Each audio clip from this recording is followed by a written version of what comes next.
امریکہ کے شہر ہیوسٹن میں انجمن تقدیس ادب نے مشاعرے کا اہتمام کیا، جس کے مہمان خصوصی معروف شاعر محبوب ظفر تھے۔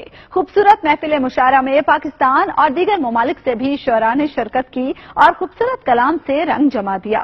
رپورٹ کر رہے ہیں محمد علی۔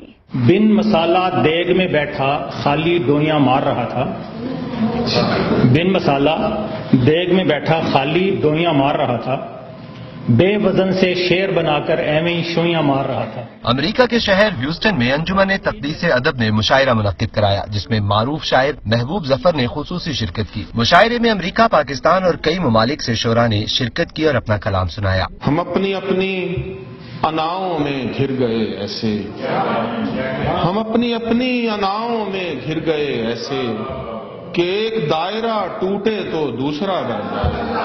خوبصورت کلام سن کر شرکائے محفل اش اش کر اٹھے اور خوب داد دی۔ اسلام آباد کی شاعرہ راشدہ ماہین ملک نے خوبصورت غزل پیش کر کے سما باندھ دیا۔ حاضرین نے دل کھول کر داد دی۔ زندگی ایک سزا سی لگتی ہے جب کوئی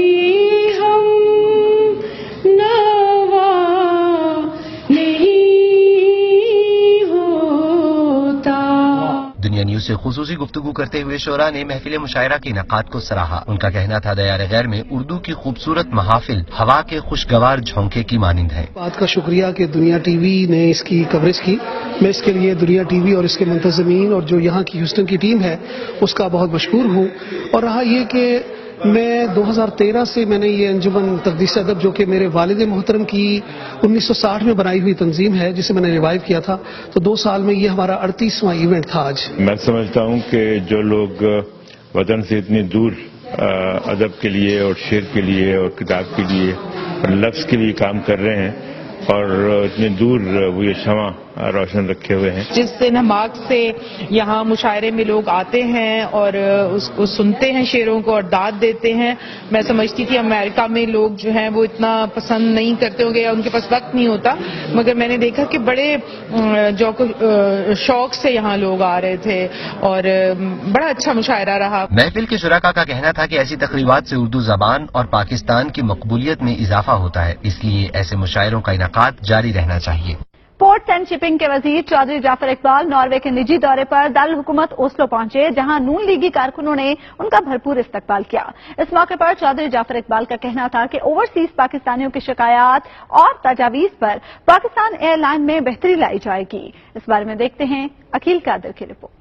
وزیر پورٹس اینڈ شپنگ چودھری جعفر اقبال وزیر مملکت بننے کے بعد پہلے نجی دورے پر ناروے پہنچے تو اوسلو میں مسلم لیگی کارکنوں نے ان کا ایئرپورٹ پر بھرپور استقبال کیا۔ اس موقع پر کارکنوں نے سابق وزیر اعظم نواز شریف کی تصاویر اور بینرز اٹھا رکھے تھے۔ حلقہ این 106 سے منتخب ہونے والے چودھری جعفر اقبال کو وزیر بننے پر کارکنوں نے مبارکباد پیش کی۔ ڈاکٹر ارشد سلطان، خالد محمود اور دیگر نے دنیا نیوز سے گفتگو کرتے ہوئے اس امید کا اظہار کیا کہ چودھری جعفر اقبال اپنی وزارت کے ذریعے پاکستان کی بھرپور خدمت کریں گے اور نئی کابینہ اوورسیز پاکستانیوں کا بھی خیال رکھے گی۔ 6-7 سال زندگی کے ایز اے ایک اوورسیز پاکستانی گزارے ہیں اور ان مسائل اور ان ضروریات سے بخوبی آگاہ ہوں اور وقتاً فوقتاً جہاں ضرورت پڑتی ہے ان کو قومی اسمبلی کی سطح پہ اور بہت سارے دوسرے ادارے، جو ہمارے 2 ادارے تو اس وقت بہت اپ ٹو ڈیٹ ہیں، پاسپورٹ آفس بھی اور نادرا بھی۔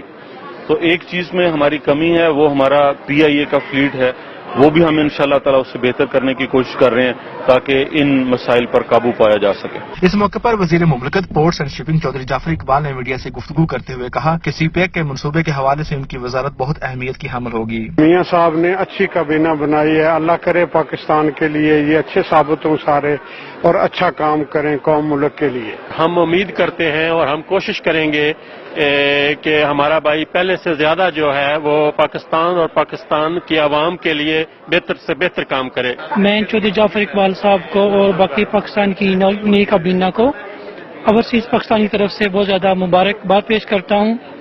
نئی کابینہ الحمدللہ بہت ہارڈ ورکنگ کابینہ لگ رہی ہے اور ہم امید کرتے ہیں کہ نہ صرف وہ پاکستانی قوم کی بہتری کے لیے کام کریں گے بلکہ اس میں اوورسیز کے مسائل کو بھی مد نظر رکھیں گے۔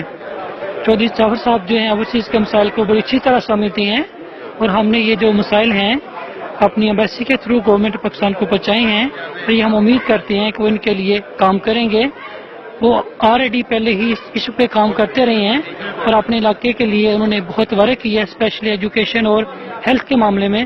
ہم امید کریں گے کہ اس ذمہ داری ملنے کے بعد اس کام کو زیادہ بہتر طریقے سے سر انجام دے سکیں گے. چودھری جعفر اقبال نے اس بات کی یقین دہانی بھی کرائی کہ پاکستان کی قومی ایئر لائن PIA میں اوورسیز پاکستانیوں کی تجاویز اور مشوروں کے بعد بہتری لائی جائے گی. یورپ کے کئی ممالک اس وقت گرمی کی لہر کا شکار ہیں. خاص طور پر اسپین کے دارالحکومت میڈرڈ اور بارسلونا میں درجہ حرارت 40 ڈگری سینٹی گریڈ سے اوپر جا چکا ہے. ایک طرف مقامی شہری گرمی سے بے حال ہیں تو دوسری جانب یورپی سیاحوں کا تانتا بن گیا ہے. اس بارے میں دیکھتے ہیں کمل فاروق کی رپورٹ. موسم گرما میں جنوبی یورپی ممالک میں گرمی کی شدت زیادہ ہو گئی، جس کی وجہ سے اسپین کا دارالحکومت میڈرڈ اور دیگر شہر اس وقت شدید گرمی کی لپیٹ میں ہیں. میڈرڈ اور بارسلونا میں شدید گرمی کی وجہ سے پنکھے اور AC بھی بے بس دکھائی دے رہے ہیں. دوپہر کے وقت گلیاں سنسان ہو جاتی ہیں اور پرندے تک درختوں کی چھاؤں میں پناہ لیتے ہیں. Con paciencia y bebiendo mucha agua, poniéndome a la sombra.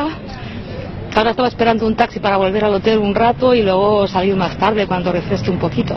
My son said he didn't feel well and he had to go sit down in the shade and we had to go get him some Aquarius to keep him hydrated. مقامی شہری گرمی سے پریشان ہیں تو دوسری جانب یورپی سیاح گرم موسم کا لطف اٹھانے کے لیے جوک در جوک اسپین کا رخ کر رہے ہیں. ساحلی علاقوں پر بڑی تعداد میں سیاحوں نے ڈیرے ڈال رکھے ہیں جہاں وہ موسم گرما سے لطف اندوز ہوتے دکھائی دیتے ہیں. I'm struggling but I'm enjoying it because in our country we don't get very much sun, so the more the better. I'm from South Korea, so this weather is unusual in Korea. محکمہ موسمیات کا کہنا ہے کہ یہ گرمی کی لہر 1-2 دن تک مزید جاری رہے گی. سائنسدانوں کا کہنا ہے کہ گرمی کی یہ لہر ماحولیاتی تبدیلیوں اور گلوبل وارمنگ کا نتیجہ ہے. ان عوامل پر قابو نہ پایا گیا تو مستقبل میں گرمی کی لہر میں مزید اضافہ ہوگا. اور اس کے ساتھ ہی UK بلیٹن سے عثمان امان کو اجازت دیجیے. کسی بھی خبر کی تفصیل کے لیے آپ وزٹ کر سکتے ہیں ہماری ویب سائٹ dunianews.tv اور دیکھتے رہیے دنیا خبر کی دنیا.